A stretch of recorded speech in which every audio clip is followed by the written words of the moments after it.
Chères étoiles, je suis ravie de vous partager un nouvel enseignement en astrologie sidérale concernant les nouvelles énergies stellaires qui vont nous accompagner à partir du 15 avril et ce jusqu'au 16 mai environ. En effet, si vous observez le ciel durant cette période et donc les étoiles, le Soleil quittera la constellation Piscis pour entrer dans la constellation Aries, en analogie avec le signe du Bélier. Nous serons donc tous accompagnés par Mars, qui est le maître de cette constellation. Il est important de rappeler que cette planète Mars n'a pas les mêmes attributs ici que dans la constellation Scorpius, dont il en est également le maître. Mais le lien énergétique qui les unit tous les deux apporte de précieuses informations sur son interaction dans la matière. Attardons-nous un instant justement sur cette planète Mars, dite de nature chaude et sèche, qui est en analogie à l'élément feu et qui, si on n'y prend pas garde, embrase, brûle et consume tout sur son passage. Nous comprenons mieux ici sa réputation de planète violente et primaire. Ceux qui ont un amas planétaire en Bélier ne peuvent que ressentir ce feu bouillonnant en eux, et même les étoiles principales qui y sont rattachées rappellent cette nature belliqueuse et conquérante.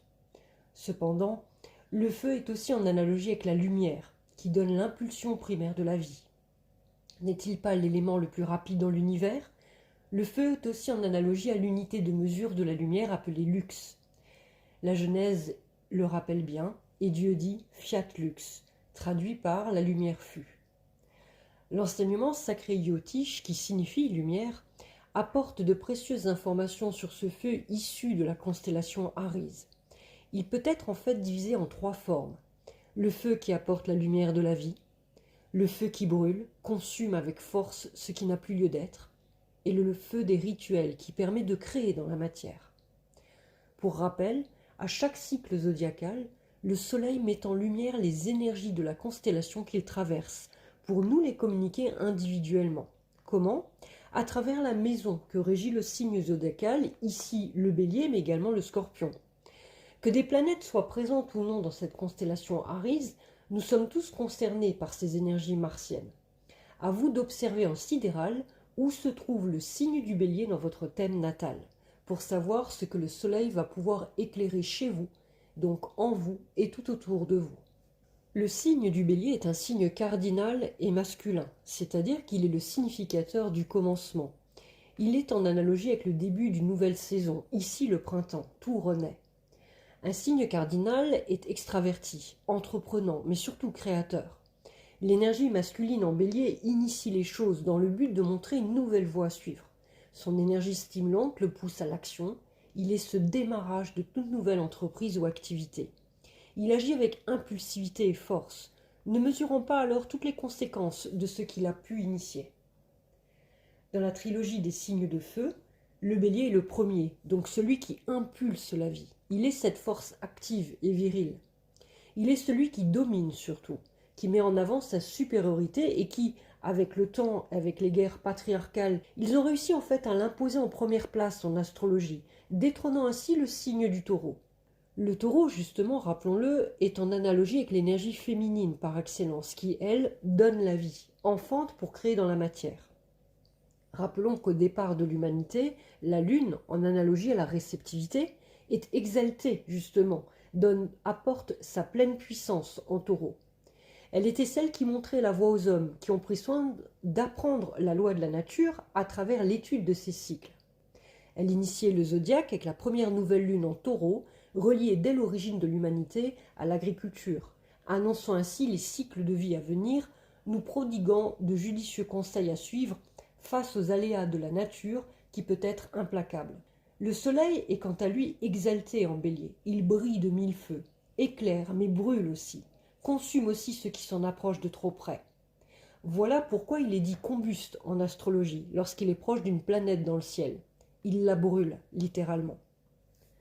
Revenons donc au feu du Bélier, qui représente cette lumière divine, cette vie qui brûle aussi par sa pureté et que peu peuvent soutenir sans en être consumés. Il représente aussi le désir. Le signe du Bélier est inexorablement envahi par celui-ci qui peut justement s'expandre à grande vitesse. Cet élément feu représente ses envies et ce besoin en lui surtout de les conquérir, que ce soit l'argent, la carrière, les relations, bref. Mais c'est là que réside l'enseignement, qu'il se devra de conscientiser toute sa vie. Ne pas oublier qu'il est le principe initiateur qui doit permettre l'évolution de l'être et faire ainsi le tour du zodiaque pour s'élever en conscience jusqu'au signe du poisson. Il ne doit pas rester figé sur son obsession, oubliant ainsi tout le reste, ne souhaitant qu'assouvir celui-ci au détriment de tout ce que la vie est prête à lui offrir. Il est relié à la maison 1, la maison du commencement, tel cet enfant qui naît et qui arrive dans l'incarnation par la porte de l'âme que rien ni personne n'arrêtera, le puissant désir de vivre faisant partie de sa mission. Regardez dans quelle maison de votre thème ce signe se trouve pour savoir dans quel domaine de vie vous y mettrez toute votre force et votre courage afin de continuer toujours et encore votre chemin, rencontrant des obstacles certes, mais en vous relevant à chaque fois. Pour ce natif du Bélier, ne vous étonnez pas de le voir tomber et se relever avec encore plus de hargne. Le feu en lui l'encourage à ne pas baisser les bras, à continuer, à explorer le monde qui l'entoure et à suivre ses désirs en le poussant à continuer sa route, à affronter les défis avec courage et témérité, tout en gagnant chaque partie qui est pour lui un réel jeu d'aventure. Associé à l'enfant qui ne craint pas les conséquences de ses actes, il se refuse à rester statique et immobile. Son besoin d'être en action est trop intense, et il se refuse à être celui qui attend qu'on lui dicte sa conduite, à suivre ou pire, la route à prendre. Il est souvent le meneur d'un groupe, ne l'oublions pas, il est ce feu initiateur. Il déteste faire comme les autres. Il a cette envie de faire les choses bien, mais à sa façon. Il écoute difficilement les autres, n'apprécie pas qu'on lui dise non, s'entête souvent, tombe, casse ou rate, mais il souhaite avant tout prouver sa valeur, à transformer les choses comme il souhaite les voir. Même si l'échec est quelque chose qu'il se refuse de côtoyer, il se lèvera toujours pour faire de plus belle. Il agit toujours ici et maintenant. Émotionnellement, il est dans l'instinct primitif des choses. Par ailleurs, il est très souvent brillant intellectuellement. Il comprend vite, surtout quand cela le passionne, et qu'il entre dans la compétition. Allant droit au but, il a un esprit de synthèse, il pratique aisément l'ironie, le mordant, afin de voir à qui il a affaire, et adore entrer dans la compétition si l'on l'y invite ou si on le teste. Là réside son principal handicap, se mettre à la place de l'autre, de penser comme l'autre, même son ennemi. Il pense que tout le monde est comme lui, mais devra conscientiser par le jeu de la vie qu'il n'en est rien, et que c'est grâce aux autres, à ce monde qui l'entoure, qu'il peut être la meilleure version de lui-même. Sans l'autre, son feu s'éteindrait. Le natif du Bélier est appelé naturellement à travailler son ego. En effet, entièrement centré sur son désir, il n'a cure des autres et fonce tête baissée pour assouvir celui-ci. Les règles, les convenances, il n'en a cure. Pourtant, il n'y a aucune once de méchanceté en lui. C'est juste qu'il est happé par son désir, ne concevant le monde qui l'entoure qu'à travers son propre mental. Pourtant, sa qualité première est et restera sa franchise légendaire. Il est impossible pour lui de mentir ou de nier ce qu'il pense. C'est pourquoi il est celui qui commet parfois de lourdes bourdes, car répond ou rétorque sans réfléchir, ce qui peut parfois occasionner des dégâts. On peut dire de lui qu'il met toujours les deux pieds dans le plat. Malgré tout, cela n'entachera pas sa manière d'être. Il est ainsi brut de décoffrage.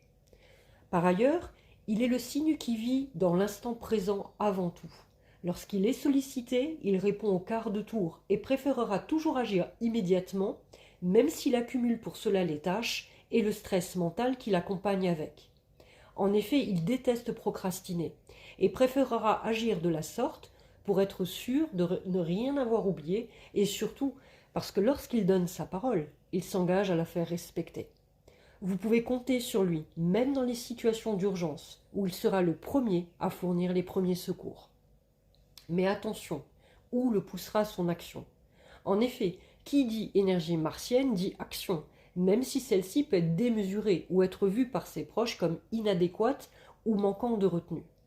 Il vit dans l'agitation, les tumultes, les combats, les confrontations et les ruptures qui peuvent faire partie de son quotidien. Il cherchera toujours à prouver que l'expression de son feu est légitime et n'imagine pas un seul instant qu'on puisse lui en tenir rigueur. Il explose souvent, mais ses colères ne sont jamais longues. Il aura d'ailleurs tout aussi vite oublié et passera à autre chose. C'est pour son entourage proche que cela peut être fatigant, et c'est souvent bien plus tard qu'ils reviendront sur ses coups de sang en les lui rappelant ou en le lui faisant payer parfois. Attention donc aux natifs du Bélier qui se retrouvent dans la position hiérarchique d'être ce patron et qui pourrait faire fuir bon nombre de ses collaborateurs ou salariés qui ne supporteraient plus son caractère ombrageux. Mars maîtrise ce signe, donc lui confère ce besoin de se battre, d'aller au combat. Et c'est bel et bien ici, à travers ces effusions de colère, qu'il peut générer avec le temps des problèmes de santé. Surtout sur le plan cardiaque. Même si recevoir des coups ne lui font pas peur, le Bélier est 100% feu, donc il sera important pour lui d'apprendre à maîtriser ses émotions, à ne pas toujours agir au quart de tour avec colère et impulsivité. Très tôt, il leur est conseillé de pratiquer un sport afin de ne pas somatiser et de leur permettre d'évacuer leur trop-plein d'énergie ou leur frustration afin de ne pas générer ce genre de problème sur le long terme. Même s'il se remet très vite de ses coups et blessures, c'est bel et bien au travers de la maladie, quelquefois, qui le forcera à s'arrêter, qu'il pourra devenir le plus doux des agneaux, mais qui le testera également sur ses limites, lui qui déteste qu'on le bride justement. L'enseignement de la patience, afin de recouvrer ses forces vitales, s'avérera difficile pour ce natif, mais lui permettra de conscientiser que l'exagération n'est pas la bonne voie à suivre, que prendre soin de son corps, de ce temple qui accueille son âme pour expérimenter dans cette incarnation et de ses énergies est un énième challenge à relever. Mars ici le pousse à assouvir ses désirs avec impulsivité, violence même parfois. Ne vous étonnez pas de les voir grognons s'ils ne peuvent pas satisfaire leur envie de manger ou de boire de suite ce qu'ils souhaitent dans l'instant. Même si cela peut devenir un péché capital pour son bien-être, il est ainsi. Et même dans le cadre de ses rencontres, surtout sur le plan amoureux. Il est le spécialiste des coups de foudre, mais aussi celui qui souhaite assouvir de suite son besoin sexuel. Rien ne peut arrêter son désir, qui peut vite devenir obsessionnel. Il est en mode conquête et cherchera toujours à remporter la victoire. Pour lui, c'est ressentir toujours et encore cette forte adrénaline en lui qui lui fait plus que jamais se sentir vivant et qu'il souhaite à chaque fois revivre en multipliant ses expériences de renouveau et de conquête. Plus vous lui résisterez, plus il appréciera. Il n'y a aucune rationalité dans son comportement primaire ici. C'est pourquoi il lui est toujours rappelé par le biais de multiples expériences d'apprendre la conséquence de ses actes pour lui permettre, encore une fois, de ne pas trop jouer avec le feu au risque de s'y brûler, même lui. Et c'est bel et bien au travers de la réaction des autres qu'il devra tenir compte de son comportement parfois excessif qui peut par moments être malvenu dans certaines circonstances. Il aime provoquer, titiller, mais va parfois trop loin au risque de faire fuir l'autre. Il en va de même dans ses choix amoureux. Il est souvent titillé par ses 5 sens sans prendre en compte ce qui se cache sous le vernis. Mais sachez qu'il a un grand cœur, et que ce natif joue rarement double jeu. C'est bel et bien là que réside sa plus grande force. Par sa franchise et sa bravoure d'exécution, il rassure l'autre en quelque sorte, se révélant être un vrai leader. Sincère et franc, il ne dissimule aucune mauvaise intention et peut devenir le porte-parole d'une foule qui voit en lui un meneur d'hommes. Le natif du Bélier est également celui qui a conduit bon nombre de personnes sur les champs de bataille, les causes révolutionnaires, les mouvements d'opinion, bref, mais parfois à quel prix? Mars ne s'en soucie guère. Le mythe du Bélier, mais surtout l'ère du Bélier. De 1950 avant Jésus-Christ à environ 220 après Jésus-Christ est une période en relation étroite avec ce signe dominé par Mars, le dieu de la guerre. Et le signe aussi où le soleil lui-même y est exalté, donc en pleine puissance, indiquant aussi la puissance égotique de l'homme. Lorsque l'âge du fer apparaît environ 1100 avant Jésus-Christ, le besoin de conquérir des terres et de combattre ceux qui se dressent contre ce désir de puissance ressurgit également des profondeurs. Dans un premier temps, le fer combat les peuples qui utilisent encore le bronze pour mieux les soumettre. Des envahisseurs indo-européens, les Hittites, déferlent de l'Asie vers le Proche-Orient, la Méditerranée et l'Occident. Des guerres opposèrent les cités grecques et entraînèrent la destruction de Troie. Nabuchodonosor II et Alexandre le Grand conquirent des empires. Une nouvelle division sépara la Haute et la Basse Égypte. Rome combattit les Étrusques et bien d'autres civilisations. La civilisation romaine, la religion hébraïque, la civilisation ionienne, c'est-à-dire la première région de Grèce où la philosophie, l'art, en particulier l'architecture avec l'ordre ionique, et les sciences se sont développées, bénéficiant des richesses intellectuelles du Proche-Orient et de l'Égypte, sont typiques de cette période. En Égypte fut le règne des pharaons, nommé Ramsès. La racine indo-européenne Ram veut dire bélier. Elle s'est conservée telle qu'elle en anglais. Chez les Hébreux, cette ère voit l'avènement du monothéisme par rejet des faux cultes polythéistes. Le nom primitif d'Abraham, Abraham, signifie venu du bélier ou fils du bélier.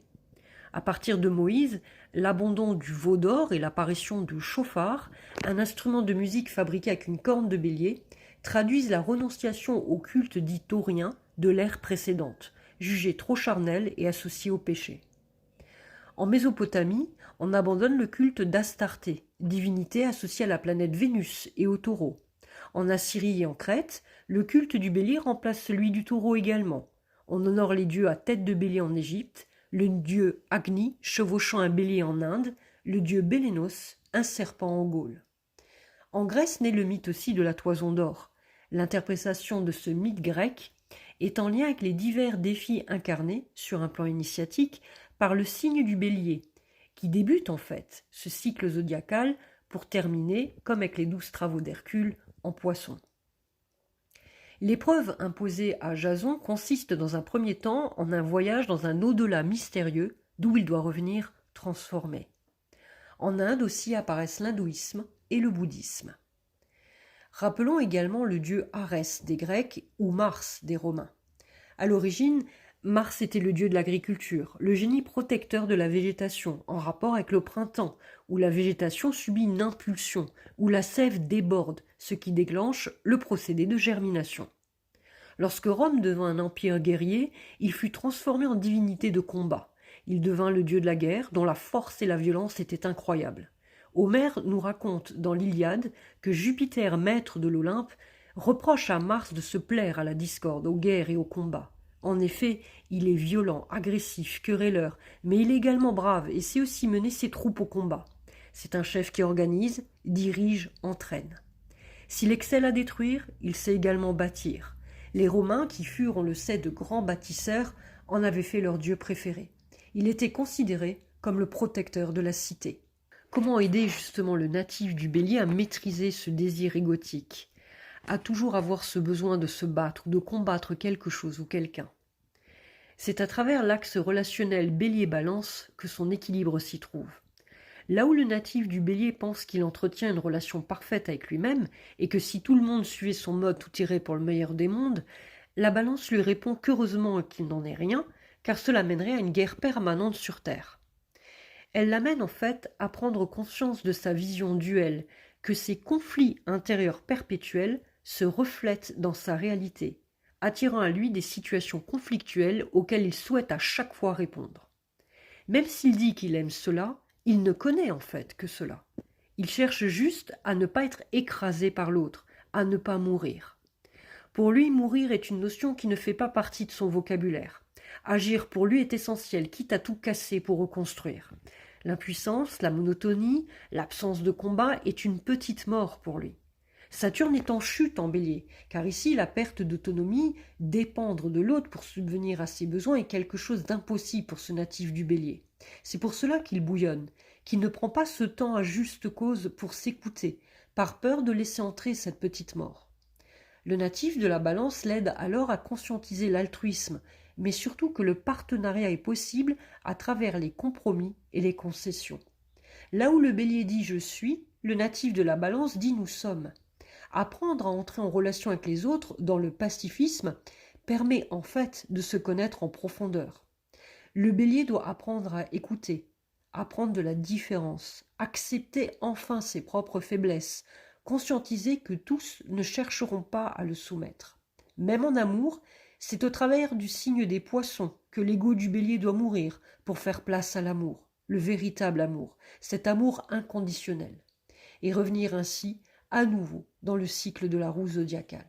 Je tenais à souhaiter une joyeuse renaissance aux natifs du bélier, qui au travers de leur enthousiasme peuvent le partager au plus grand nombre. Même si Mars en a la maîtrise, ce qui le pousse à vivre des situations conflictuelles, n'oublions pas que cette planète pousse aussi à l'action dans le bon sens du terme. Alliés au soleil, leur créativité peut faire d'eux des leaders nés, afin de porter et d'élever les foules à se libérer de leur joug.